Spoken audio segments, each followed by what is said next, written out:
হয়তো আমি অনেক পরে আনতাম। So let's start. তো গল্পে শুরু হয় আমরা একটি বিশাল ডিমনের স্কালকে দেখি, যার উপর একটি মূর্তি তৈরি করা। আর এই মূর্তিটা হচ্ছে ফার্স্ট উইজার্ড কিং এর, যিনি এই ডিমনকে হারিয়ে পুরো দুনিয়াকে বাঁচিয়েছিলেন। ওই মূর্তির সামনে আমরা একটি চার্চ দেখি। একদিন হঠাৎই চার্চের ফাদার নিজের দরজার সামনে দুটি বাচ্চাকে খুঁজে পান। এদেরকে হয়তো এখানে কেউ রেখে গেছে। ফাদার বুঝে যায় এরা অনাথ, আর তিনি ওদেরকে আশ্রয় দেন। এই বাচ্চাদের জামায় তাদের নাম লেখা ছিল। একজনের নাম ইউনো, আরেকজনের নাম এস্তা। প্রথমে ফাদারের সন্দেহ হয় এরা হয়তো একই পরিবার থেকে, কিন্তু ওদের চুলের রং আর চেহারা দেখে এটা মনে হচ্ছিল না। তাদের মধ্যে ইউনোকে খুবই ভদ্র আর শান্তশিষ্ট মনে হচ্ছিল, কিন্তু এস্তা পুরো অপোজিট। ও খুবই চঞ্চল আর স্বপ্নের মধ্যে সে অদ্ভুত অদ্ভুত চেহারা বানাচ্ছিল। অ্যান্ড এটাই আমাদের মেইন ক্যারেক্টার এস্তা। তো মুহূর্তের মধ্যে 15 বছর কেটে যায়। আমি বড় হয়ে উইজার্ড কিং হব আর আপনাকে অনেক খুশি রাখবো, প্লিজ আমাকে বিয়ে করুন সিস্টার লিলি। এস্তা এখানে তাদের চার্চের সিস্টার লিলিকে প্রপোজ করে, যাতে সিস্টার লিলি বলে, না আমি তোমাকে কতবার বলেছি আমরা নানরা বিয়ে করতে পারি না, আমাদের দায়িত্ব হচ্ছে সবার সেবা করা। কিন্তু এস্তাই রিজেকশন সহ্য করতে পারে না, সে পুরো পাগল হয়ে যায় আর তার মাথা পিটতে শুরু করে, আপনি যতক্ষণ মানবেন না আমি এরকম করতে থাকবো। আর বাধ্য হয়ে সিস্টার লিলি ওকে থামানোর জন্য তার উপর তার ম্যাজিক ইউজ করে, কিন্তু অ্যাটাকটা এত বেশি পাওয়ারফুল ছিল এস্তা অজ্ঞান হয়ে যায়। সিস্টার লিলি ওর কাছে যায় আর ওকে জিজ্ঞেস করে তুমি ঠিক আছো? তখনই ওই চার্চের আরো কিছু বাচ্চা ওখানে চলে আসে। ওরা সিস্টার লিলিকে বলে আপনি একদম ঠিক করেছেন, যখনই ও আপনাকে বিরক্ত করে ওর সাথে এরকম করবেন। সিস্টার লিলি বলে আমি এটা ইচ্ছা করে করিনি। তখনই এস্তা আবার লাফিয়ে ওঠে, আমি হার মানবো না, আপনাকে আমি বউ বানিয়ে ছাড়বো। বাট এবার ইউনো তাকে ওর ম্যাজিক দিয়ে ঠান্ডা করে। এস্তা এবার রেগে ইউনোকে কনফ্রন্ট করে, ইউনো তুমি প্রতিবার আমার আর সিস্টার লিলি মাঝে কেন আসো? যার উত্তরে ইউনো বলে, দেখো প্রথমত তুমি অনেক বেশি চিল্লাও, তুমি খাটো, তোমার বুদ্ধি কম, আর তোমার মধ্যে এমন কোনো গুণ নেই যেটা কোনো মেয়ের পছন্দ হবে। আর তুমি এটা কেন বোঝো না যে সিস্টার লিলি একজন নানরা কাউকে কখনো বিয়ে করতে পারে না।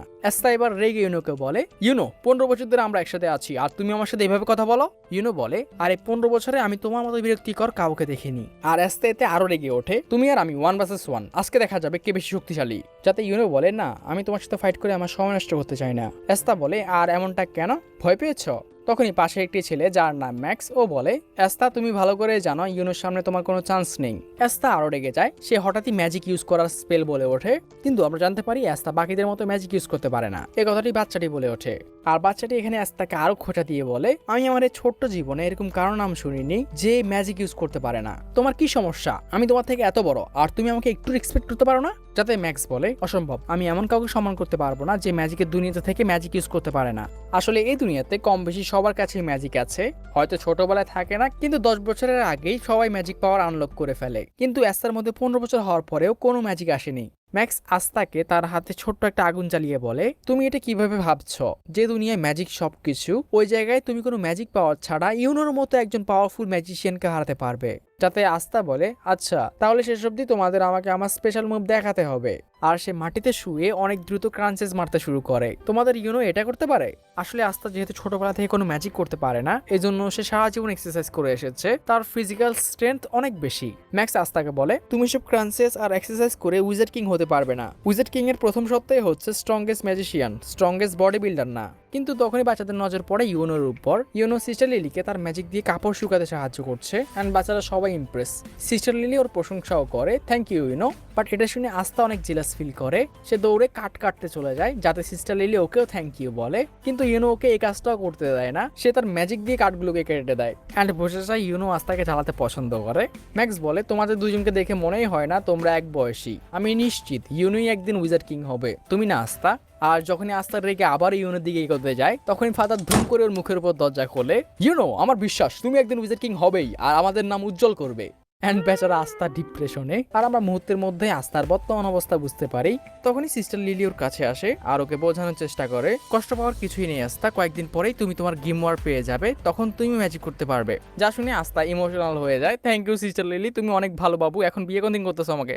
আর এসে ফালতু কথা ছেড়ে আস্থা সিরিয়াস হয়ে বলে, যখনই আমি আমার গিমওয়ার পাবো, না দুনিয়ার সবচেয়ে বেস্ট গিমওয়ার পাবো, ম্যাজিক নাইট জয়েন করব, আর আমার পরিশ্রমের মাধ্যমে আমি একদিন হয়ে যাব উইজার্ড কিং। আর আমাদের বলা হয় গিমওয়ার আসলে একটা ম্যাজিক্যাল বই, যেটার মধ্যে নরমালি 3টা লিফ থাকে, যেটা তুমি জয়েন করব, আর আমার পরিশ্রমের মাধ্যমে আমি একদিন হয়ে যাব উইজার্ড কিং। আর আমাদের বলা হয় গিমওয়ার আসলে একটা ম্যাজিক্যাল বই, যেটার মধ্যে নরমালি 3টা লিফ থাকে, যেটা এই দুনিয়ার সবাই 15 বছর বয়সে পেয়ে থাকে। আর এটা পাওয়ার পর মানুষের ম্যাজিক্যাল পাওয়ার অনেক ইনহ্যান্স হয়ে যায়, আর মানুষের ম্যাজিক কাজ করার ক্যাপাবিলিটিও বেড়ে যায়। ম্যাক্স এসে বলে, তুমি কখনোই কি হার মানবে না? এদিকে আস্তা বলে, আর যখন আমার কাছে টাকা হবে আমি প্রথমে নষ্ট চার্চকে ঠিক করব। অ্যান্ড এই কথা শুনে চার্চের ফাদার অনেক রেগে যায়, আর আস্তা ইউনোকে বলে, ইউনো ঠিক আছে আমরা দুজন এটা একসাথে করব, আর দেখবো কে আগে এটা করতে পারে, যেমন আমরা ছোটবেলায় প্রমিস করেছিলাম। কিন্তু ইউনো এখানে আস্তাকে পুরো ইগনোর করে, ওর কথার কোনো জবাব দেয় না।